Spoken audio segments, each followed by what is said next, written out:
Today, we're going to take a look at the OMEGA Seamaster Diver 300, one of my favorite watches. We're going to do a little unboxing.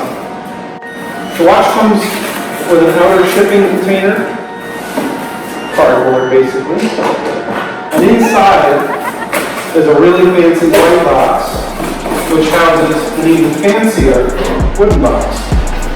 Certainly an upgrade compared to its competitors.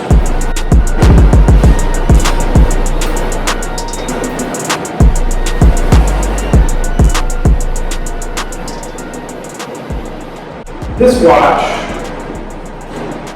is accompanied by 3 cards, one of which is the International Warranty card, a pictograms card, and a Master Chronometer certification card, as well as one of the heftiest users operating instruction guides that I've ever seen. And now let's take a look at the actual watch. Also, there's underneath here, they give you a dust cover bag, and another little storage container if you want to put your warranty cards in that location.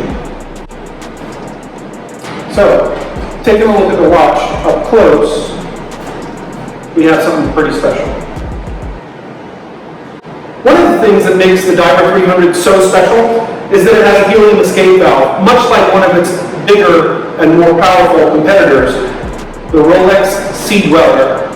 But this watch is only diveable to 300 meters, much like the Rolex Submariner.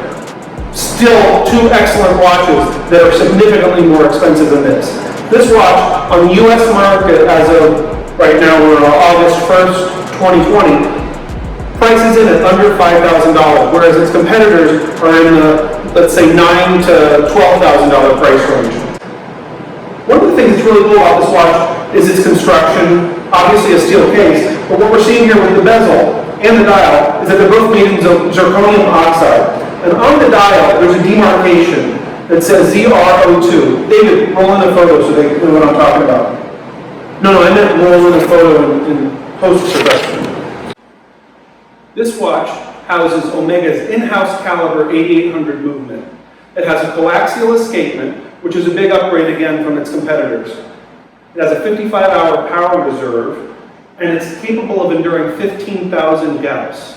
What happens with most watches when they're exposed to magnetism of any sort is that they start to either lose or speed up time. This watch also has a METAS certification, which is something that Omega created a few years back to be a little bit more strict in creating movements of accuracy. So most Swiss brands, luxury Swiss brands, will get their watches certified through the COSC, and you'll actually notice that indication on most Rolex dials. They'll have a little chronometer certification written on the dial. Well, Omega just upped the ante a little bit in that these are held to an even stricter standard of measurement. This watch enters in at about $4,900 retail on the US market as of August 1st, 2020 when I'm recording this video. And compared to Rolex, compared to the Submariner and Sea Dweller, being almost half the price, for me it provides just an excellent value. I brought another one here just to show you what it looks like on the black rubber strap. Both really elegant pieces, but still they certainly maintain a sporty vibe. They're not small by any means. They're 42 millimeters, so they wear relatively large. They do have a relatively thick case profile, as you would expect from a diver. They look different than the average sport watch in that they have that laser engraved wave pattern on the dial. I'm really drawn to that. I also like the skeletonized hands. Now, I'm wearing my personal Sea Dweller today, which I absolutely adore. It's actually my favorite watch in my current collection. I don't know that I'll ever get rid of it. I'm thinking of adding one of these. I probably will add the blue just to switch it up a little bit. I don't have too many blue dial watches. But at this price point, even at full retail, it's an excellent value. If you guys like what you saw today, please subscribe to the channel. Thanks a lot.